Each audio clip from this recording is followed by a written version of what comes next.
born to raise us all from earth, born to give us second birth. That's from the third verse of Hark the Herald Angels Sing. When we first started planning Advent and Christmas, this service was initially going to be a hymn sing.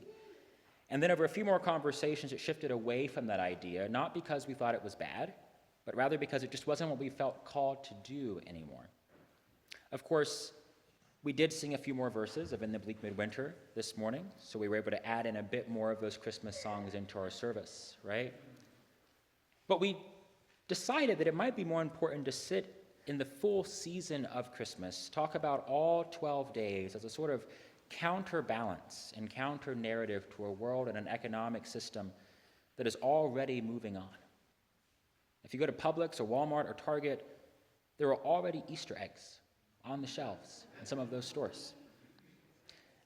And that's crazy to me because Jesus was literally just born, and we're already jumping to his death, right? That's not for Jesus. That is for the almighty dollar, not the God in Christ, but the God in empire, the God in capital. So much of our pace of life is driven by the commodification of our emotions and celebrations.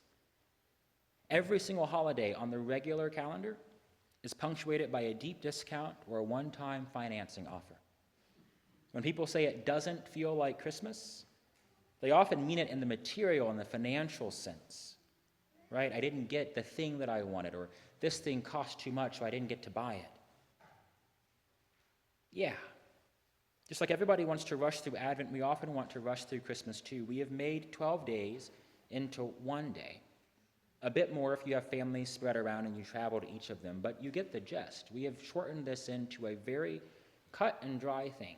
You show up, you eat a different meal, generally a larger meal, you open presents, you say thank you, and then you go. That is Christmas, but I think our church calendar asks us for it to be a little bit more than that. I don't think that we are meant to simply rush through Christmas and then go straight to New Year's Eve, to resolutions that we're not going to keep, and then sprint to Ash Wednesday and then Easter. It doesn't have to be this way. Like I said in the Story of All Ages, the church calendar offers us something different. I think it offers us a counterbalance to the material demands of this earth, demands of our time, energy, and the things we choose to focus on. In churches all across the country, one of the things that people keep asking about is, when are we going to have a confirmation class? Because we have this interesting sort of attachment to the idea of teenagers getting up and telling us why they believe in Jesus.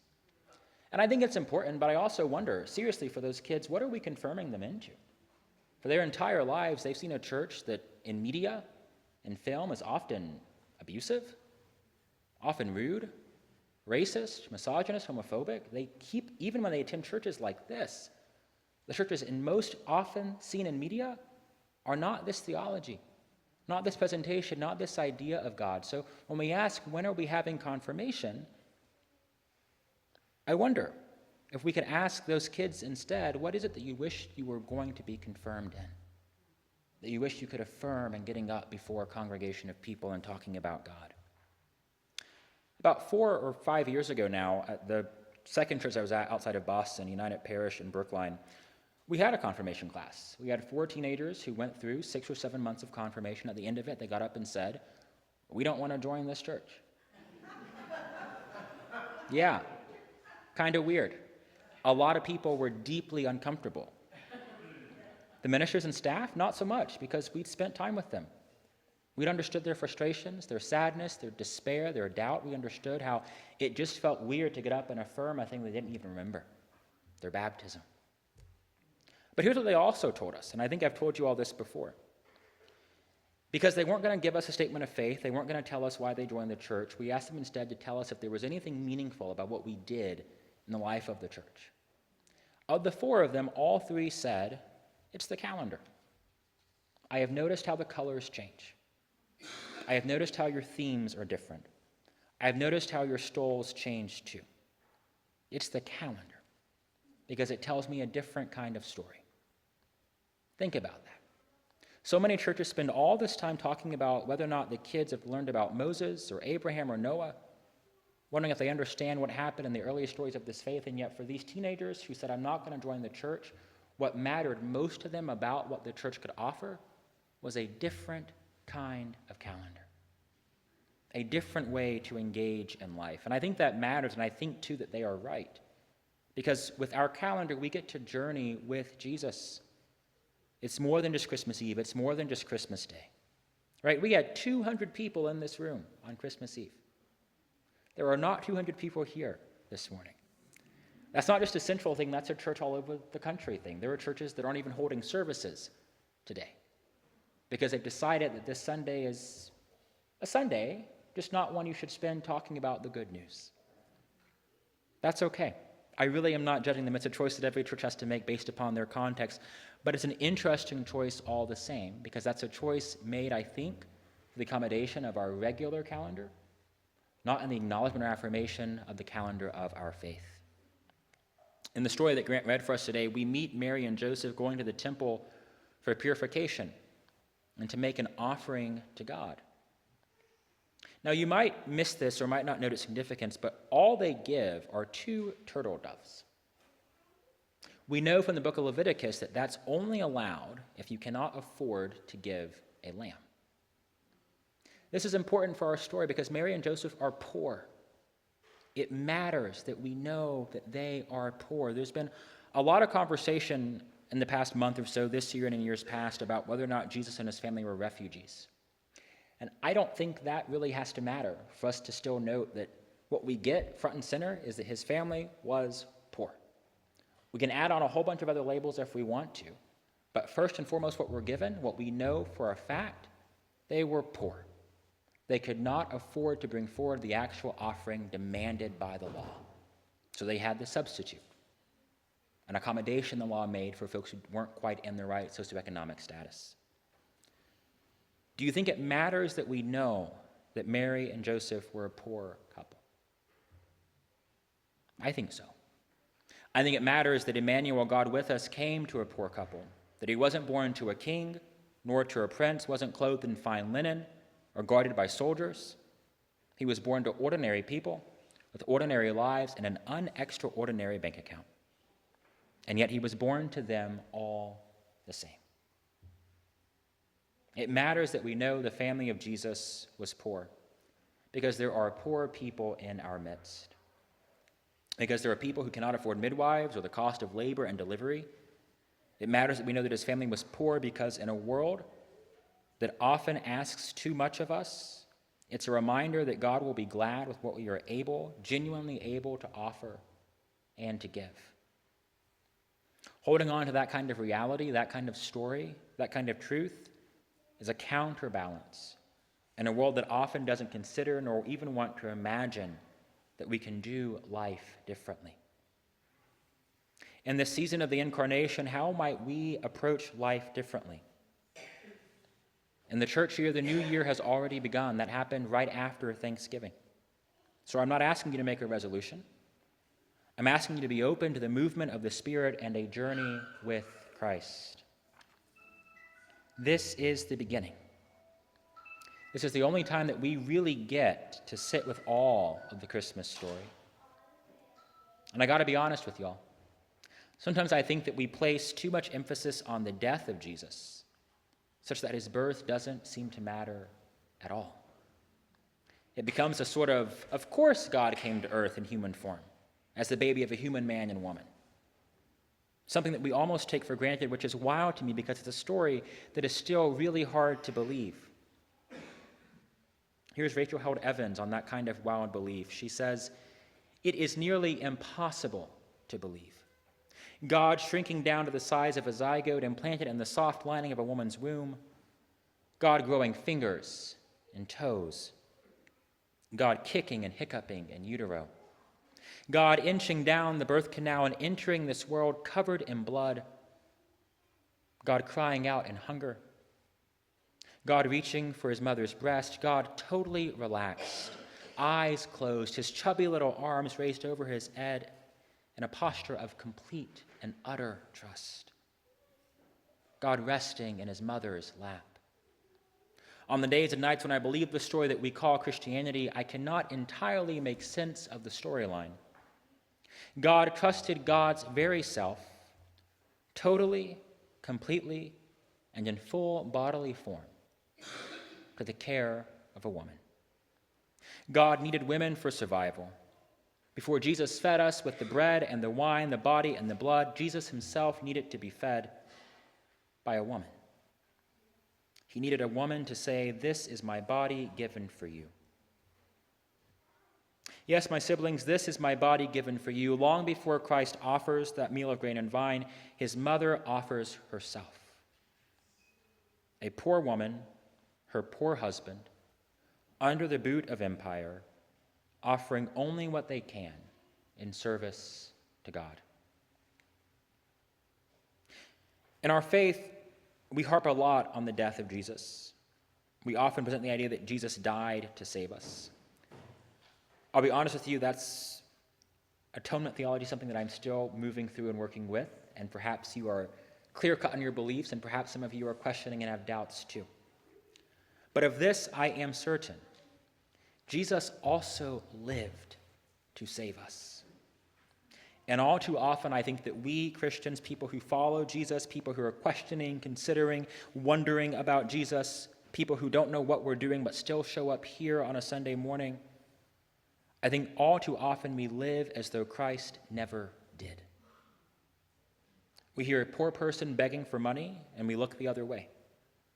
We drive by scenes of utter desperation and speed on to our destination. We know love, and we still choose hate. I think it matters in this season to talk about that, to sit with that reality. Something that I think is really powerful about the Christian story is that over and over and over again, Jesus is announced by the most unlikely of people. Every single time we meet Jesus, it is through the hands, the eyes, the heart of the poor, the vulnerable, the ill, the non-believing. Every single time, even the elderly and old, and that's important because our society is getting very close to a point where we've decided that when you reach a certain age, you just don't matter anymore.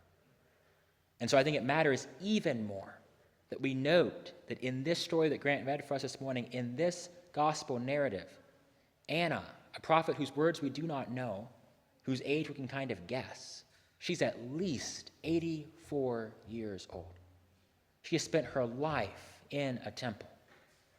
What we get from her story and her narrative is the practice of patience, of yearning for something that you believe deeply, then you hope that might one day be true. And also, even though Simon sings, it's Anna who tells the people about Jesus.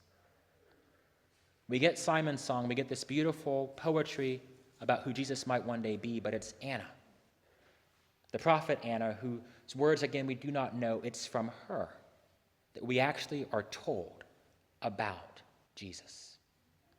That matters, because it's easy to look at Simon and say, well, Simon announced Christ's arrival. Sure, in the temple he did. But it was Anna and her embodied practice, her embodied faith, who told all the people gathered there. Not the priest, not the most trained, not the best spoken, literally a woman who we don't even know if she could speak. Yet she is the one who announces Christ to the people gathered there. Why do I insist on waiting until Christmas Eve for Christmas hymns? Because I don't want us to rush through the season.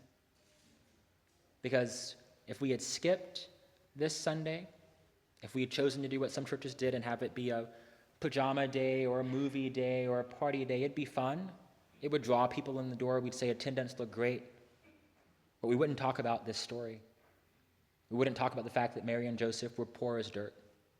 Yet they still offered exactly what they could in service to a God who asked only what they could offer. We wouldn't talk about Simon or Anna and what they offered to us today. And I think, too, we would allow ourselves to still be attached to the pace and rigors of a life that demands that we don't wait, that we don't rest, that we don't wonder. The church calendar traces the journey of Jesus' life. People keep asking, what can the church offer in the world today? I think when done right and well, The church can offer a counter calendar, a counter pacing, a counterbalance to how the world works, because we get to say in this place, holidays are real, you should celebrate them, they're fun and joyful things, and yet also there are movements about the life of Christ that are worth us talking about, worth us sitting with, because it's not just Christmas and Easter. Those are two very important days to be sure, but there's an entire life lived around, among, and between those dates. For the Christmas season, it cannot just be Christmas Eve and Christmas Day, because this is a big deal. This is the invasion of God into the human condition. This is the season of God interacting with her creation in a whole new way, not as a flood, not as a burning bush, not with an angel acting as an intermediary, not as a voice from above. This is the season of God interacting with her creation as her creation. Bone of our bone, flesh of our flesh. This is God meeting us in the messy, middle, weird, ordinary moments of our lives. God, Emmanuel, here with us in the here and now. Amid all the presents and the celebration, amid our sorrow and lament for all this season once was, has been, and might one day be, God always shows up as an infant, lowly, meek, and mild, to offer us an example of how we might instead choose to live this life. I think presents are good, don't misunderstand me. I think big meals with family are good. I think dressing up is fine and nice too. I also happen to think it matters that we spend time with this story, acknowledging that Christ's birth is not just a one-day event, but an ongoing, unceasing interruption into our lives, and that should matter. Not because we want to be saved, not because we want to feel good or right or true, but because this is the beginning of a whole new kind of history, a whole new relationship between ourselves and the divine, between ourselves and one another. If Christ is poor, the hope is that we can see Christ in the poor. If his mother cries out in pain, the hope is that we can hear Mother, the Mary of God, crying out in pain when we see people in sorrow. If his father is confused, worried, anxious, and unsure, our hope is that we can see Christ amid all of that too.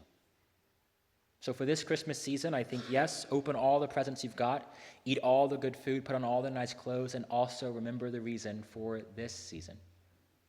God entering the world to interact and encounter with each and every one of us. Not a one-time thing, but an all-the-time thing. And consider for yourselves in this season what you might do differently, journeying not with our rushed calendar, but instead with the pace of church life, so that this season might mean something more than just presents, more than just gold and silver garland. It might be more about how we choose to live this life for ourselves and for one another. Amen.